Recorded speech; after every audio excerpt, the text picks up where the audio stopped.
Boa tarde, eu sou a doutora Fernanda Bueno e eu queria primeiro pedir para vocês se inscreverem no nosso canal, ativar o sininho e compartilhar essas informações com quem vocês acham que pode ter interesse. No vídeo de hoje, nós vamos falar uma pergunta muito frequente aqui no consultório, que é: doutora, eu posso trocar o meu balão intragástrico?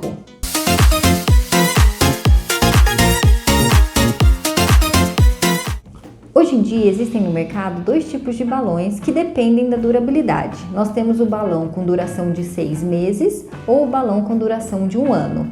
Dentro dos balões de 1 ano, nós temos os balões ajustáveis e os não ajustáveis. Esses balões, eles têm a sua durabilidade determinada pelo fabricante, porque depois desse prazo, o balão ele envelhece, ele começa a não ter mais as suas funções que são esperadas do balão. E aumenta muito o risco da retirada desse balão quando passa o prazo de validade dele. Então, normalmente, a gente não deixa o paciente ficar mais tempo com o balão do que o próprio fabricante recomenda. Quando há um desejo do paciente de permanecer mais tempo do que o fabricante orienta, a gente sempre fala para o paciente trocar o balão. E por que trocar o balão?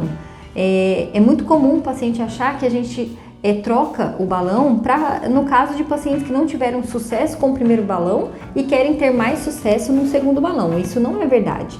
A gente continua o tratamento com o mesmo método naqueles pacientes que já tiveram boa resposta com o primeiro e que querem um tempo maior para todas as mudanças que são necessárias junto com o método. Mudanças comportamentais, nutricionais, psicológicas. Portanto, quando há o desejo do paciente seguir o tratamento com o segundo balão, a gente sempre orienta que haja a troca do balão no mesmo momento que a gente vai retirar o primeiro. Então, a gente retira o balão que já está com prazo de validade vencido e coloca um segundo balão novo no mesmo momento. Por quê? Se eu der alguns dias de diferença entre a retirada do primeiro e a colocação do segundo, o paciente vai ter todos aqueles sintomas de adaptação, como se ele estivesse colocando o primeiro balão, né? E para evitar isso, a gente orienta retirar o balão e no mesmo momento, no mesmo ato do procedimento endoscópico, a gente colocar um segundo. Isso faz com que o cérebro entenda que é o mesmo balão, né? E não provoca aqueles sintomas ruins todos adaptativos da primeira semana.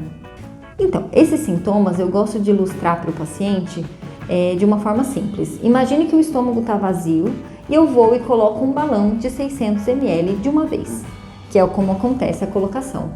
Para o organismo, aquilo é um alimento. É como se você fosse uma churrascaria, por exemplo, e comesse muito de uma vez só. O estômago ele entende que por ser uma comida, ele precisa digerir esse alimento. E ele fica contraindo, tentando fazer essa função de digestão. Como ele não consegue digerir, porque o balão não é digerível, ele vai tentar expulsar esse balão ou por baixo, que ele não consegue, ou por cima, que também não consegue, mas podendo ocasionar sintomas como cólicas, vômitos, náuseas, mal-estar. Esses são os sintomas que a gente fala da adaptação do corpo a esse balão. Esses sintomas normalmente duram 3 dias, que é o tempo que o nosso organismo precisa para entender que esse balão não vai sair dali, que ele é uma prótese e que ele vai ter que se adaptar a ela. Normalmente, do 4º dia, 5º dia para frente, o organismo começa a entender que ele não vai sair. E aí os sintomas vão diminuindo e o paciente começa a ter um movimento contrário. É como se o organismo excluísse esse corpo estranho que está dentro dele. E uma coisa muito importante é que, apesar da troca do balão ser possível, né, a gente manter o paciente com o balão mais do que 1 ano, apesar disso ser possível, é muito importante lembrar qual é a função do balão, por que a gente coloca o balão. O balão não é para o paciente viver a vida inteira se apoiando na perda de peso ocasionada pelo balão. A gente espera que com o balão o paciente tenha um tempo suficiente para que ele possa ter as mudanças necessárias que vão fazer ele seguir o resto da vida bem, com um peso bom, sem o balão. Portanto, apesar de ser possível a troca, a gente sempre acha que 1 ano é um prazo bom, um prazo suficiente para que ele consiga atingir todas essas mudanças. Caso isso não aconteça, a gente prolonga no máximo mais 1 ano. Evitamos manter esse paciente com mais de 2 anos de balão, até porque ele precisa entender que ele não deve se apoiar totalmente a perda de peso somente no balão, e sim nas próprias mudanças. Uma outra dúvida que você deve ter ficado também é quais são essas mudanças que a gente espera que o paciente tenha durante o tratamento com o balão. Essas mudanças, elas Na verdade, a gente subdivide em 3 grandes grupos. São as mudanças comportamentais, as mudanças psicológicas e as mudanças nutricionais. As mudanças nutricionais incluem a reeducação alimentar. Então, a gente sempre procura focar não em restrições alimentares, como acontece nas dietas, e sim na criação de um hábito novo, de um hábito saudável, de um hábito bom, que o paciente possa levar para o resto da vida. As mudanças psicológicas incluem aquelas pequenas mudanças, pequenas que são grandes, mas aquelas mudanças que a gente pode fazer identificando os gatilhos do dia a dia que fazem com que a gente tenha um ganho de peso ou que a gente tenha dificuldade em perder peso. São elas a ansiedade, a tristeza, a depressão, a frustração. Todos esses sentimentos, por mais que às vezes a gente não identifique, eles são sim influenciadores do peso. E o tratamento psicológico vai fazer a gente conseguir identificá-los e lidar bem com eles. E dentro das mudanças comportamentais, a gente vai incluir aquelas que são decorrentes da autossabotagem, das macrometas. Às vezes a gente cria metas muito grandes que a gente não é capaz de alcançar.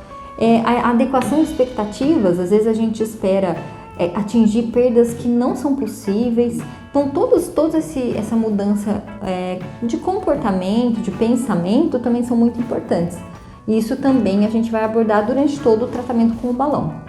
Bom, resumindo, a troca por um novo balão ela é possível, tanto dando um intervalo entre a retirada do primeiro e a colocação do segundo, como não havendo retirada, a gente fazendo a troca no mesmo ato endoscópico. É sempre melhor fazer no mesmo ato endoscópico para evitar os sintomas da adaptação, que são indesejados, mas também é muito importante a gente reforçar qual que é o papel do balão, né? Por que esse paciente quer manter esse balão muito tempo? Qual é o objetivo dele com um tempo prolongado com esse balão?